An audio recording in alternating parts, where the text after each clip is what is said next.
Olá, gente, boa noite. A graça e a paz do Senhor Jesus Cristo seja com vocês. Estamos aqui de volta, para o nosso estudo bíblico ao vivo, continuando aí com o tema esperança, que é a âncora da alma, A esperança bíblica. E aí, antes da gente iniciar o nosso estudo bíblico, como a gente sempre faz, vamos orar, pedir a Deus a sua bênção, para a gente poder iniciar esse momento aí tão precioso, Muito bem, já tem gente chegando aí na nossa sala virtual, seja bem-vinda. Agora eu mudei aqui de equipamento, então eu consigo ver a irmã Rosi. Graça e paz, irmã. Antes eu estava transmitindo pelo celular, mas comprei um equipamento aí para facilitar, porque o celular estava só misericórdia, Muito bem, então vamos orar. E aí a gente vai dar início aqui ao nosso estudo bíblico hoje, terceira aula já desse tema tão importante que é a esperança. Então oremos. Senhor, nosso Deus, nosso Pai, queremos te agradecer esse momento, essa rica e maravilhosa oportunidade de estarmos aqui mais uma vez para aprendermos a tua santa palavra, esse tema tão importante que é a esperança. Senhor, através desse estudo bíblico, o Senhor possa me usar para trazer esperança, para trazer o entendimento sobre a esperança bíblica e como nós podemos andar em esperança, nos alimentando dessa esperança bíblica, a esperança que vem pela fé, que é fundada na fé e que é algo que traz alegria, que traz paz, que traz gozo, traz-nos um descanso que o mundo não pode nos dar. Então, Pai querido, em nome de Jesus, abençoa cada um dos meus irmãos que haverão de assistir esta versão ao vivo, bem como a versão editada desse estudo, que o Senhor possa trazer sabedoria, entendimento da Tua palavra, para que os irmãos possam ser edificados através da minha vida. Então, somente usa-me, Senhor, em mais esse estudo bíblico.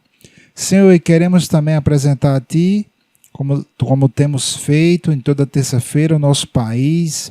Pedimos ao Senhor que nos abençoe, que traga mais segurança ao Brasil, que o Senhor abençoe dando estratégia, sabedoria aí aos gestores da segurança pública, para que nós possamos andar de forma pacífica, de forma sossegada, que nós possamos ter os nossos bens sem aquele risco constante de sermos roubados, sermos assaltados.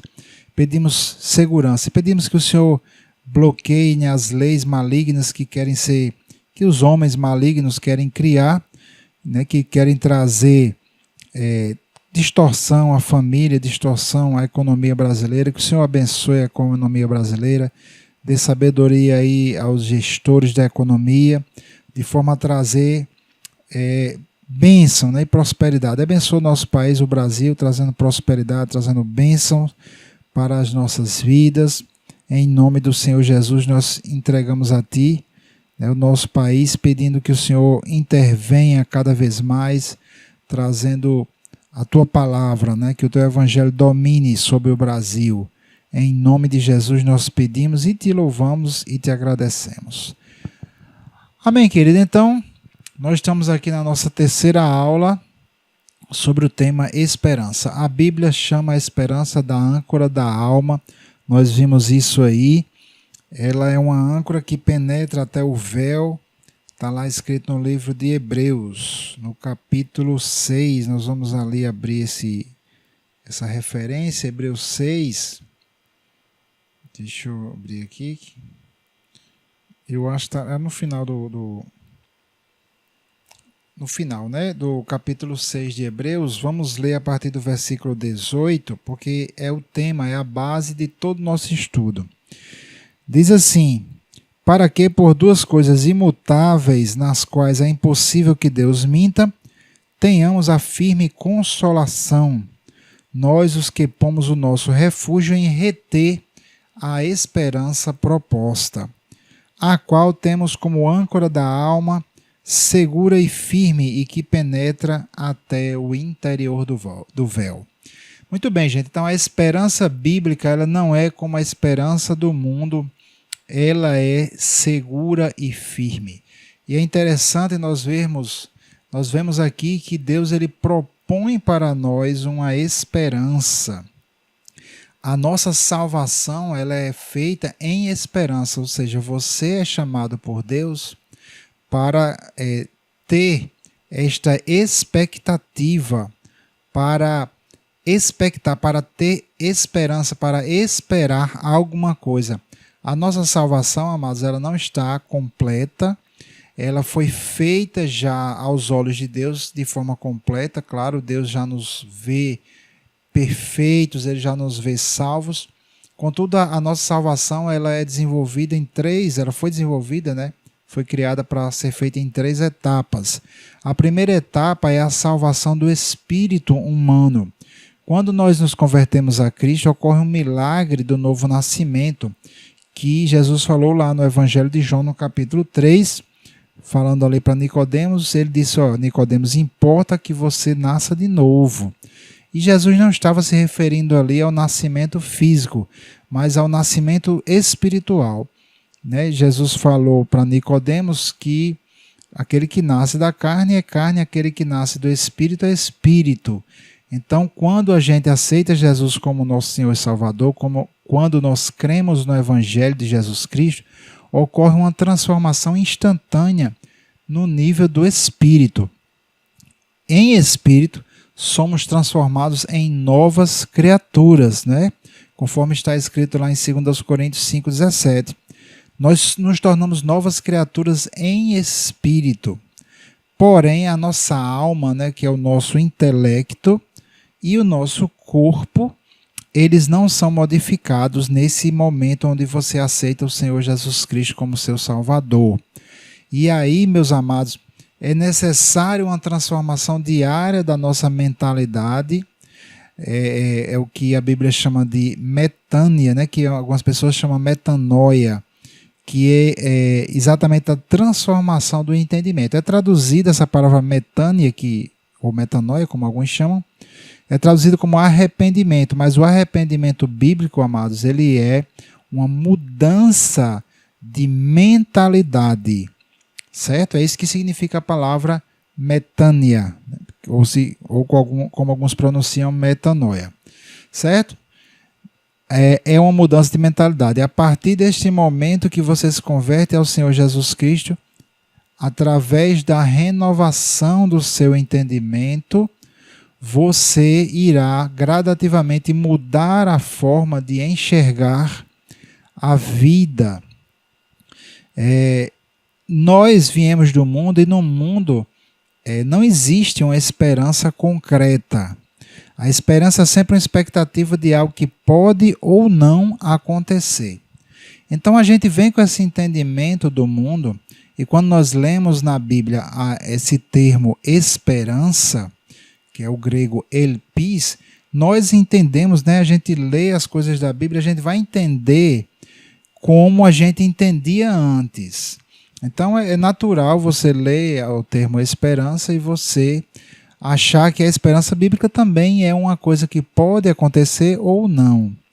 E quando se fala da esperança, quando se fala que Deus é o Deus da esperança, como está lá em Romanos no capítulo 15, nós sempre lemos o termo esperança como sendo algo que pode simplesmente não acontecer.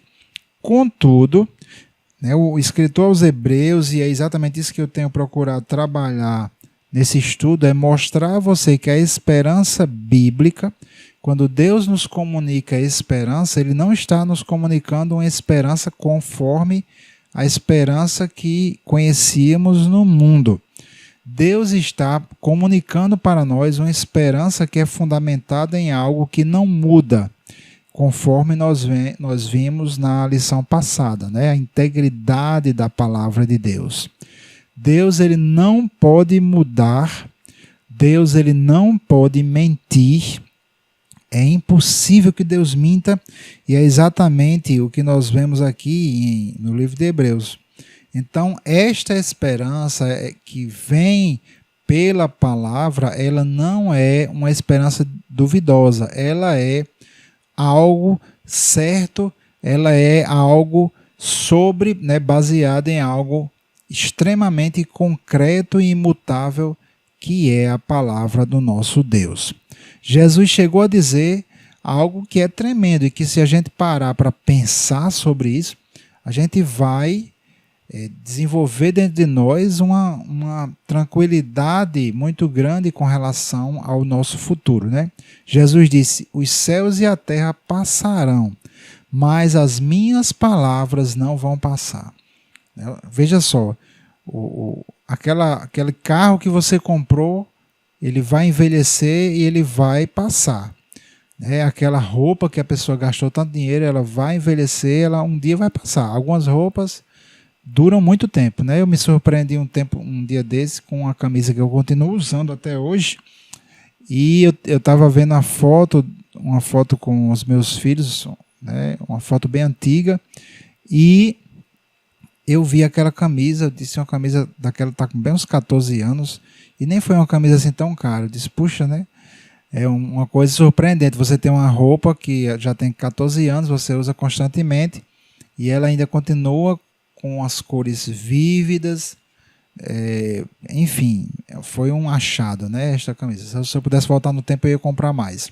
Mas mais cedo ou mais tarde, essa linda camisa, que não está mais nem tão linda, mas ela vai desbotar. E tudo aqui no mundo, tudo ao nosso redor, são coisas perecíveis, né? Praticamente tudo que a gente vê de até plantas, animais, né?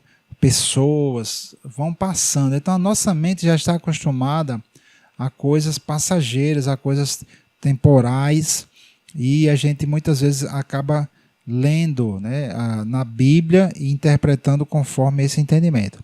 Então, para nós é necessário uma mudança de mentalidade, é necessário uma metânia, uma metanoia, para a gente entender que a palavra de Deus ela não passa nem jamais passará. Claro, a não ser uma palavra que seja de cumprimento, né, temporal.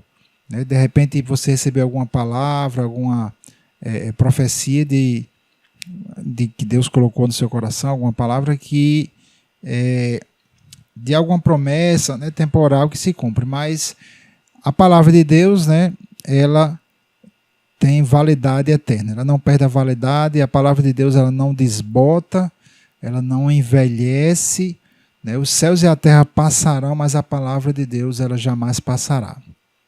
E é sobre esta palavra, é sobre esta força gigantesca, essa força que sustenta todo o universo, que a nossa esperança está depositada. Ok, gente? O que é que acontece? Muitas vezes, como eu até falei, eu acho que na aula passada, muitas vezes as pessoas depositam a confiança e a esperança delas em coisas que elas acham que foi Deus que falou, mas não foi.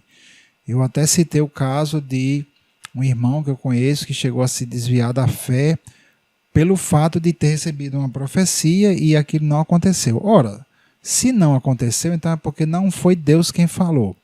As escrituras, elas são a fonte mais garantida, né?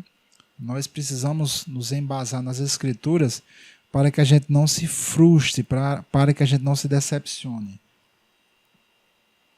O salmista diz que eu não ficarei confundido se eu observar todos os teus mandamentos. Então a gente precisa ter conhecimento das escrituras. O Senhor Jesus também falou, e eu citei isso na aula passada, que ele falando para um grupo de judeus lá, os saduceus, Jesus disse: errais, não conhecendo as escrituras nem o poder de Deus. É necessário a gente conhecer as escrituras e o poder que há nelas, que é o poder de Deus. É mais ou menos como você conhecer a teoria e a prática. Nós sabemos que quando você conhece as coisas teóricas, mas nunca praticou aquilo ali, aquele conhecimento era um conhecimento que ele não muda a sua vida, ele não transforma verdadeiramente, ele incha você, né? O conhecimento puramente teórico, ele apenas tem a capacidade de inchar, ou seja, você acha que sabe, mas você não tem um conhecimento profundo. Então é necessário a gente conhecer o poder de Deus na prática, irmãos. Muito bem, então, no versículo 19, ele diz que a esperança é a âncora da alma e que ela é segura e firme. A palavra segura aí, no original grego, quer dizer algo que você pode depositar a sua confiança, você pode confiar na promessa de Deus, na palavra de Deus. E firme quer dizer, no original grego, quer dizer estável. Então a palavra de Deus ela traz estabilidade. Ela é como aquela rocha que eu falei na aula passada, que você pode construir a sua vida sobre as verdades da palavra de Deus, sem o perigo dessas verdades bíblicas mudarem de repente. Não, elas não mudam. A cultura do mundo pode mudar, né? O seu salário pode mudar, a sua saúde pode mudar, né? Os seus amigos podem lhe decepcionar, você pode mudar, né? O governo pode mudar, como tivemos aí essa mudança de direcionamento do governo, né? Ia mais para o lado da esquerda, agora está indo mais para o lado da direita. Tudo pode mudar aqui neste mundo. Porém, a sua esperança, meu querido e minha querida, precisa estar depositada sobre algo que não muda, que é a palavra de Deus. Então, a esperança bíblica, a esperança que é comunicada pelo nosso Deus, ela é uma esperança firme, é segura e estável. Firme é estável. Quando você tem expectativa na palavra, quando você tem expectativa em Deus, é como se você lançasse uma âncora sobre algo firme e aquela âncora vai impedir você de, né, deixar a sua vida perdida, sem rumo, ou até mesmo, né, vai impedir você de ter a sua vida destruída pelas circunstâncias da vida. A sua fé não pode, né, pode se abalar se você estiver depositando a sua fé sobre as circunstâncias da vida. Ok, gente? Então eu quero falar hoje, eu lancei esse fundamento porque é uma continuidade, mas eu quero falar hoje sobre o fundamento da esperança, que é a fé. Nós já vimos algumas coisas sobre isso, vimos que a palavra de Deus é imutável. Vamos aqui para Hebreus, no capítulo 11, versículo 1, que fala o seguinte: ora, a fé é o firme fundamento das coisas que se esperam e a prova das coisas que se não veem. Ok? Então a fé é o fundamento das coisas que se esperam. Eu já expliquei a vocês que esse verbo esperar aqui é o verbo grego elpizo, que vem da palavra elpis, que é a palavra esperança. Então, a nossa esperança ela precisa estar fundamentada na fé. É a fé que vai dar base para que a gente possa ter essa expectativa vinda de Deus, certo? Então, o que é fé? Fé é convicção. Na segunda parte do versículo, ele diz: é a prova ou evidência das coisas que não se veem. Eu quero mostrar aqui para você como é que a fé ela vem, como é que nós obtemos a fé, e aí vai ficar mais claro para você sobre a questão da fé. Vamos lá para o livro de Romanos, no capítulo 10, versículo 17, que diz o seguinte: de sorte que a fé é pelo ouvir e o ouvir pela palavra de Deus. Então, a fé, como é que a fé vem? A fé é uma certeza, é crer, ter convicção. A fé, ela vem pelo ouvir a palavra de Deus. Quando nós paramos para ouvir a palavra, a fé, né, se você perseverar e procurar compreender a palavra, a fé ela vai surgir no seu coração. A fé, claro, precisa ser desenvolvida com a prática da palavra, mas a fé ela é uma certeza que vem pelo ouvir a palavra de Deus.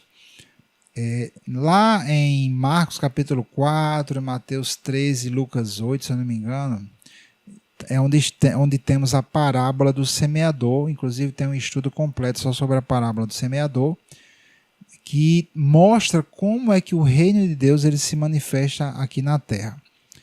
No estudo sobre a parábola do semeador, eu destrincho isso melhor e não vai caber aqui eu trazer esse entendimento, né? Mais forte, mais profundo.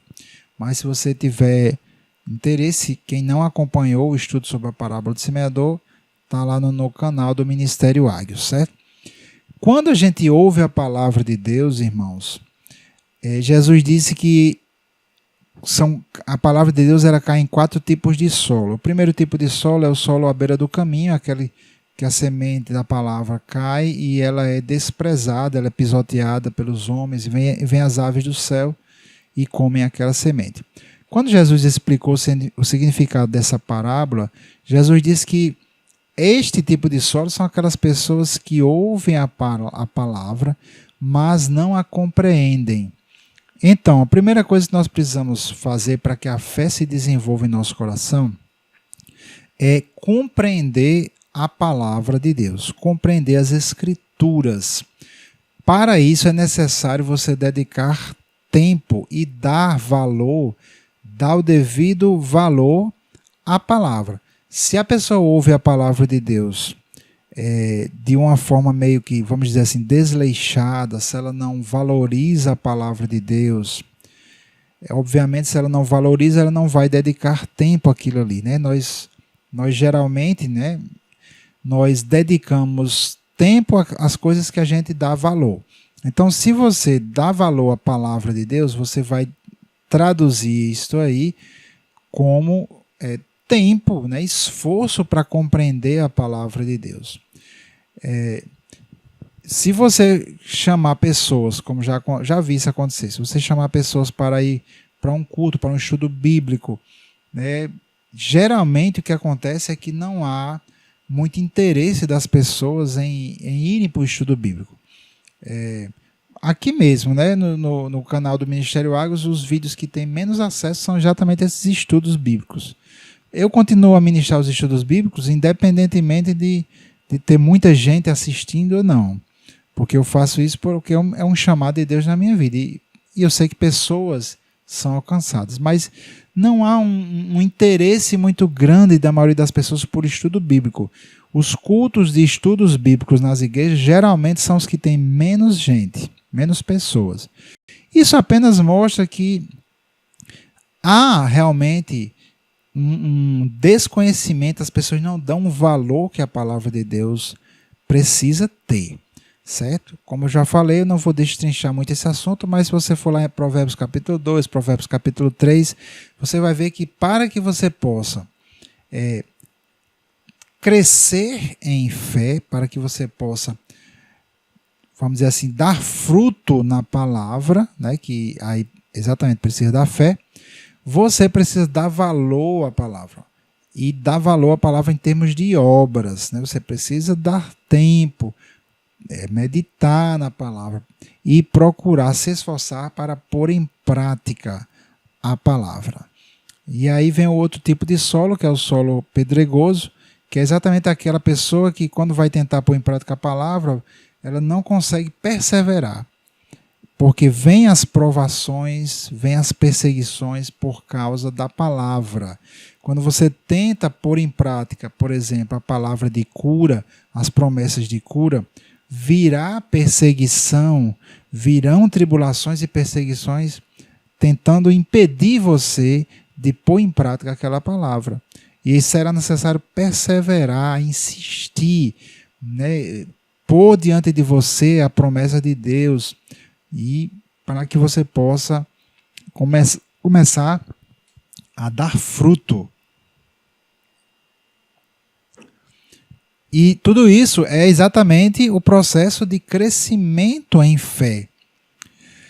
O terceiro tipo de solo é exatamente o solo espinhoso, que é aquela pessoa, aquele coração que o coração dela está tomado de desejos de coisas desse mundo, os deleites desta vida, né? Qualquer coisa que tome o lugar do seu coração, qualquer coisa que ocupe o seu coração, ele vai se tornar algo que vai concorrer com a palavra.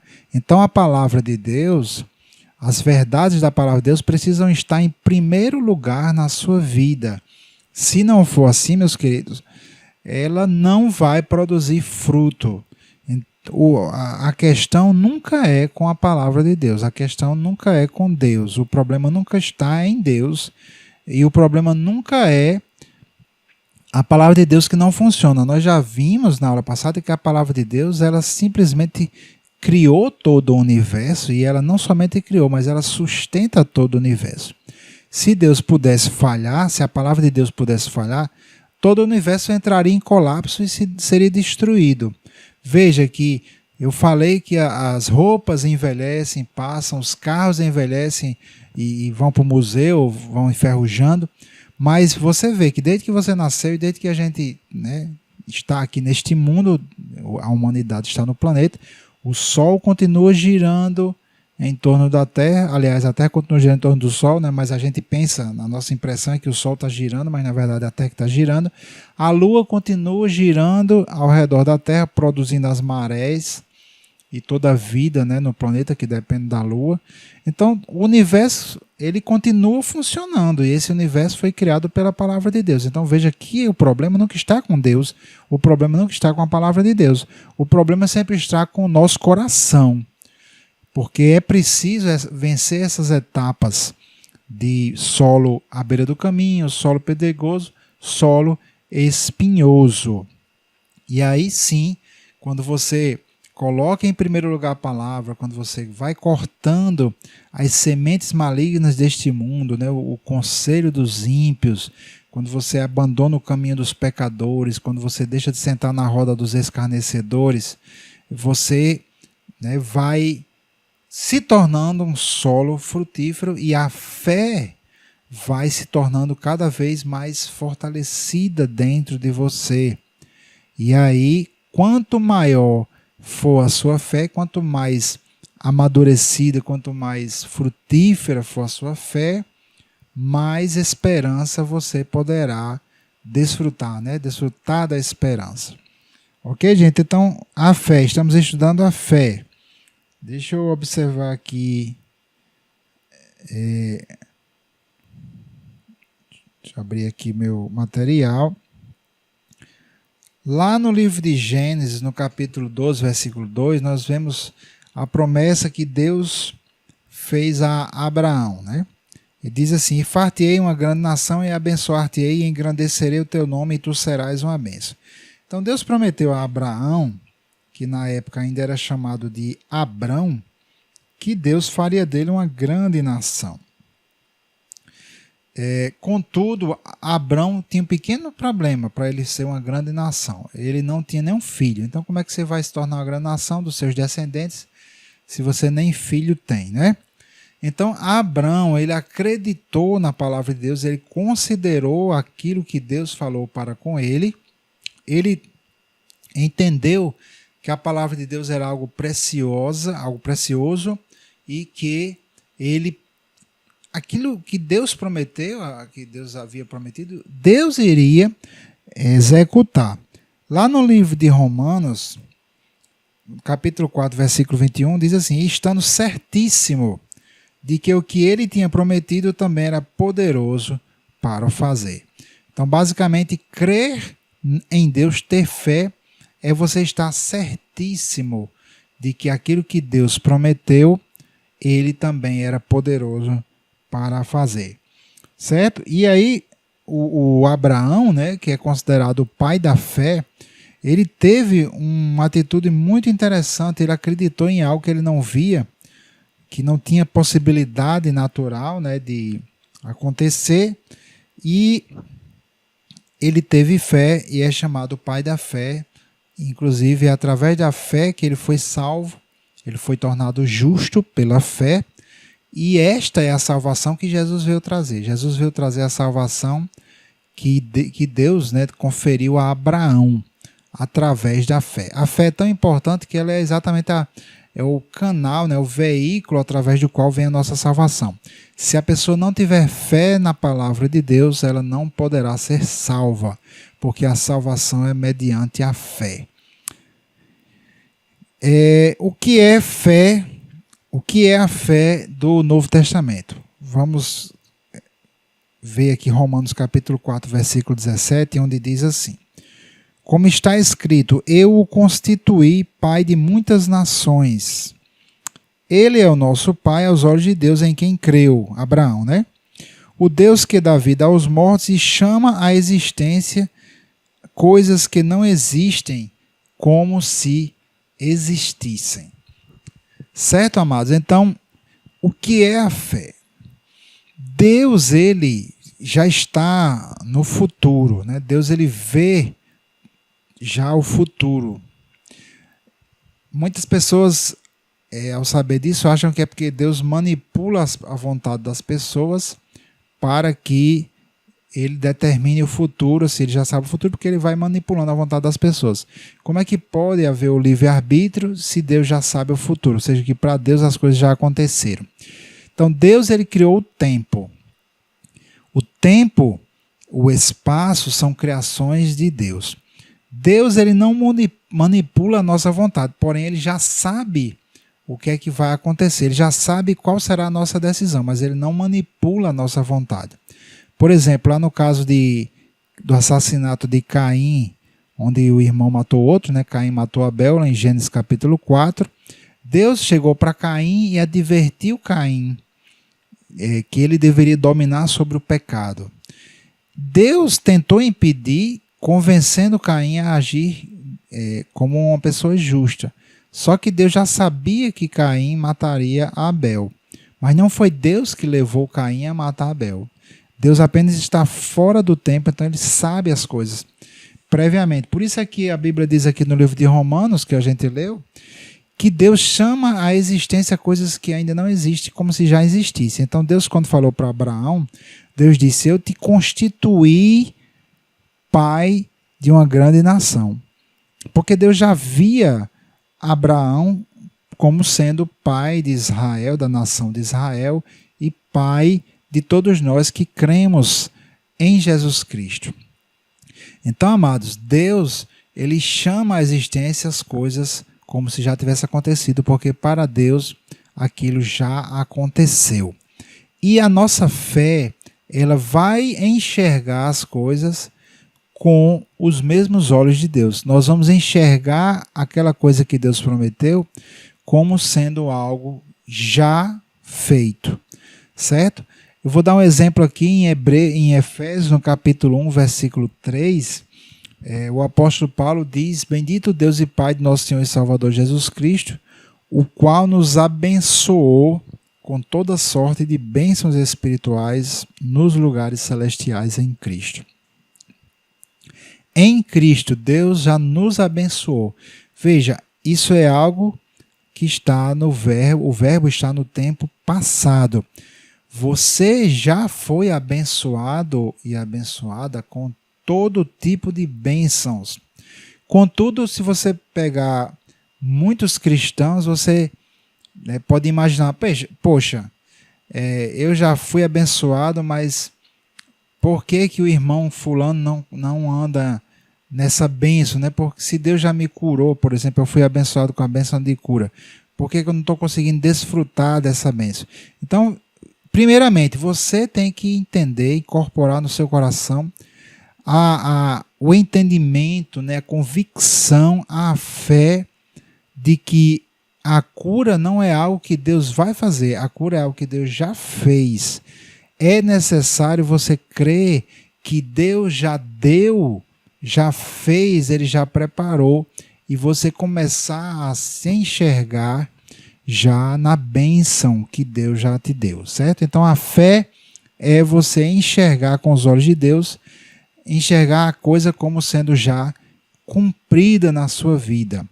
Em espírito, nós já somos abençoados com toda sorte de bênçãos espirituais nos lugares celestiais. Mas nós precisamos, queridos, crer nisso, ter a convicção de que nós já temos e agirmos, andarmos nessa convicção. Deus, ele é aquele que chama as coisas que não existem como se já existissem. Então, Abraão, ele passou a se ver ele passou, né, através da fé, ele passou a se ver como pai de muitas pessoas. E Deus foi lá e trocou o nome de Abrão, que era Abrão, né, não era Abraão. Abrão quer dizer pai. Deus trocou o nome de Abrão para Abraão, que quer dizer pai de muitos. E Abraão passou a ser chamado como pai de muitos, sem ter nenhum filho ainda. Isso é fé, é a convicção, a certeza de coisas que ainda não existem, mas que para você, no seu coração, elas já existem, né? As coisas no mundo físico ainda não aconteceram, mas dentro do seu coração é como se já tivesse acontecido e você passa a agir crendo. E a principal característica, né, dessa fé é exatamente a confissão de fé. Né? Vamos lá para a gente, creio que vou encerrar na confissão de fé. Aqui em Romanos capítulo 10, versículos 9 e 10 diz assim: se você confessar com a sua boca que Jesus é o Senhor e crer em seu coração que Deus o ressuscitou dentre os mortos, serás salvo. Pois com o coração se crê para a justiça e com a boca se confessa para a salvação. Não estamos aqui falando da confissão de pecados. A própria confissão de pecados ela é um ato de fé, porque você reconhece que você estava errado ao desobedecer a palavra de Deus em algum ponto. E aí você confessa que a palavra de Deus é a verdade e que você estava errado. Então isso é, vamos dizer assim, um aspecto negativo. É a confissão negativa, que você confessa que você estava errado mesmo. Nós estamos aqui falando da confissão para a salvação. É quando você declara com a sua boca, você confessa que a palavra de Deus é a verdade e você crê nela. Então veja só como é importante essa questão da fé, de crer, e como é importante essa questão da confissão. É tão importante que a salvação, a nossa salvação, ela é feita quando a pessoa crê com o seu coração e confessa isso com a sua boca. Se a pessoa nega o que Jesus fez, por exemplo, ele não será salvo. Veja como é importante essa questão da confissão. Se você não confessa Jesus diante dos homens, Jesus não poderá confessar você diante do Pai. Então a pessoa, a vida eterna de alguém está dependente se ela crê com o coração e se isso é expressado pela sua boca. O que eu vejo, que eu já vi muitas vezes eu vou puxar aqui para o lado da saúde, da cura divina, é exatamente pessoas que dizem que creem na palavra, de que Jesus levou as nossas enfermidades, mas quando vem a tribulação, elas negam aquilo que elas disseram que criam. Então, veja só, virá a tribulação, você vai precisar perseverar na confissão se você realmente crê. Claro, aqui não é confissão positiva, como algumas pessoas dizem, não, você fica repetindo aquela coisa que você está querendo e aquilo vai acontecer. Não funciona assim. O poder de Deus ele está na palavra de Deus. Você precisa crer na palavra de Deus, confessar a palavra de Deus, perseverar na prática da palavra de Deus. Eu estou falando sobre a área de cura, porque o ensino passado foi sobre cura, né? Mas eu não vou entrar em tantos detalhes por causa disso, certo? Então, nós precisamos confessar a palavra constantemente. Eu vou ler aqui o que está no livro de Josué, no capítulo 1. Josué 1:8 diz assim: não se aparte da tua boca o livro desta lei, antes medita nele dia e noite, para que tenhas cuidado de fazer conforme a tudo quanto nele está escrito. Porque então farás prosperar o teu caminho e serás bem-sucedido. Observe aqui, não se aparte da tua boca, ou seja, Josué, é a instrução de Deus para Josué. Josué tem que estar constantemente falando a palavra de Deus. A escritura, o livro da lei era um livro. Né? Nós temos aqui o livro, a Bíblia Sagrada. É um livro. Tem aqui os versículos, as escrituras inspiradas por Deus, e nós precisamos constantemente estar com essa palavra na nossa boca, confessando, declarando a palavra de Deus. Lá em Deuteronômio, eu esqueci a referência, mas Deus orientou, né, ao povo de Israel a declarar a palavra para os seus filhos, né? Fala essa palavra para os seus filhos quando eles acordarem, no caminho ao trabalho, quando eles deitarem ao dormir. Então a palavra precisa ocupar a primazia das nossas vidas, porque é a palavra que produz a fé em nosso coração. Com a fé nós temos o firme fundamento para a nossa esperança. Então, amados, o segredo da prosperidade, do sucesso de Josué é exatamente ele confessaria, ele declararia a palavra de Deus constantemente, meditando nela de dia e de noite. Certo, queridos? As palavras são extremamente importantes. Aqui em Mateus capítulo 12, versículo 36, Jesus diz assim, ó: mas eu lhes digo que no dia do juízo os homens haverão de dar conta de toda palavra inútil que tiverem falado. Olha, isso é muito sério. Eu sou brasileiro e nasci aqui nessa cultura, é uma cultura que não valoriza a palavra dita, né, a palavra falada. É uma cultura que tem muito aquela questão do jeitinho brasileiro, tem muito aquela questão que você, às vezes até para não magoar alguém, você não diz a verdade para a pessoa. E a gente enfrentou muita dificuldade dentro da igreja mesmo. Era muito comum a gente orientar os irmãos a não mentir, procurar remover a mentira, como diz a palavra, né? Deixar a mentira e falar a verdade cada um com o seu próximo. Está escrito, a gente falava essas coisas.